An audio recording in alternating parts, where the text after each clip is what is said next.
मध्ये तिथं तासगावला शर्यत होती. नुसता माणसांचा समुद्र होता, महासागर होता. आणि तिथं देखील आता अगोदर पश्चिम महाराष्ट्र कोल्हापूर हा बैलगाडाची हुकूमत समजायचे, म्हणजे बैलगाडा तिकडं लोकप्रिय होता. पण मला अभिमान आहे मराठवाड्यातला संभाजीनगरचा लखन आणि हिंगोलीचा सर्जा यांनी शर्यत जिंकली, फॉर्च्युनर जिंकली, फॉर्च्युनर.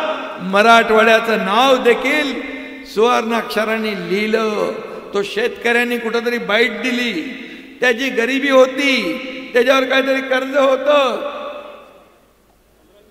15-20 लाखाचं कर्ज होतं आणि त्याला फॉर्च्युनर मिळाले. बघा, शेतकऱ्याला मजबूत करणारा हा बैलगाडा शर्यत ही देखील एक अभूतपूर्व शर्यत होती. एकनाथ शिंदेने गोमातेला राज्यमातेचा दर्जा दिला. आणि म्हणून या ठिकाणी अनेक निर्णय आपण घेतले, अनेक निर्णय घेतले. लेक लाडकी लखपती योजना, एसटी मध्ये 50% माझ्या लाडक्या बहिणींना सवलत, मुलींचं उच्च शिक्षण 100% सरकारने मोफत केलं पाहिजे. हा निर्णय देखील तुमच्या एकनाथ शिंदेच्या मुख्यमंत्री पदाच्या कारकिर्दीत झाला.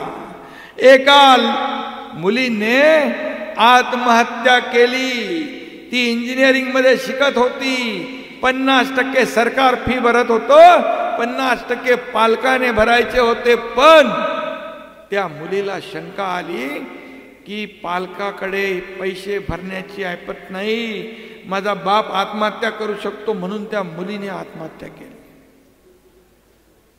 मी ती बातमी बघितल्यानंतर मला जीव माझा कासावीस झाला. हे मनामध्ये काहूर उठलं. आपलं सरकार, आपण म्हणतो सर्वसामान्यांचं सरकार, मग जर सरकारमध्ये शिक्षणासाठी मुली आत्महत्या करत असतील, या सरकारचा उपयोग काय? मी लगेच फोन उचलला, उच्च शिक्षण मंत्री आहे चंद्रकांत पाटील यांना फोन केला. मी म्हणालो, आपल्या राज्यात मुली शिक्षणासाठी आत्महत्या करत असतील तर आपल्या राज्याचा सत्तेचा उपयोग. येत्या कॅबिनेटमध्ये तो प्रस्ताव आणा आणि 50%च्या ऐवजी 100% फीस सरकारने भरायला पाहिजे असा निर्णय आम्ही घेतला. किती निर्णय सांगणार, किती निर्णय सांगणार. उद्योगाचे निर्णय, शेतकऱ्यांचे शेतकरी सन्मान योजना, 32,000 कोटीचं पॅकेज देवेंद्रजी आम्ही निर्णय घेतला. 32,000 कोटीचं पॅकेज शेतकऱ्याच्या खात्यात. आता काही लोक येऊन इकडे बांधावर म्हणता हे दगाबाज सरकार आहे, याचा पंचनामा करा. अरे दगाबाज कोण, बेईमान कोण, हे जनतेने ठरवलं, म्हणून तर तुमची ही अवस्था झाली. घरकाना घाटका आले तुम्ही, 60 वरून 53, 56 वरून 20 वर आले. आणि तरी सुद्धा आत्मचिंतन, आत्मपरीक्षण केलं पाहिजे की हे का होतंय. भास्करराव आंबेडकर सारखे पदाधिकारी का शिवसेनेबरोबर जात आहेत, बाळासाहेबांच्या विचाराबरोबर का जात आहेत, याचा विचार करा. बाळासाहेबांचे विचार तुम्ही पायदळी तुडवले आणि म्हणून हे सर्व लोक आज सोबत येत आहेत. मला अभिमान आहे, मला गर्व आहे. एक सर्वसामान्य कार्यकर्ता याच्यावर 50-50 आमदार विश्वास ठेवतात आणि सरकार सत्तेवर पाणी सोडून जातो. आम्ही कुणाची सत्ता घेऊन नाही गेलो. आम्ही मंत्रीपद सोडून दिली, सत्ता सोडून दिली आणि आम्ही गेलो. सरकार आम्ही पाडलं, आम्ही नाही, तुमच्या कर्माने तुम्ही पडला. तुम्ही बाळासाहेबांचे विचार जिथं सोडले तिथं सगळं संपलं. आणि म्हणून आम्हाला तर सत्ता कोणी सोडतं का? एक सरपंच देखील सत्ता सोडत नाही, पण मंत्रीपद सोडून आम्ही गेलो. आणि म्हणून या महाराष्ट्रातल्या जनतेने आम्हाला स्वीकारलं. आज लाखो लोक काय येत आहेत, हजारो पदाधिकारी काय येत आहेत, कारण दिलेला शब्द पाळणारा हा तुमचा एकनाथ शिंदे आहे. हा गरिबीतून आलेला एकनाथ शिंदे आहे.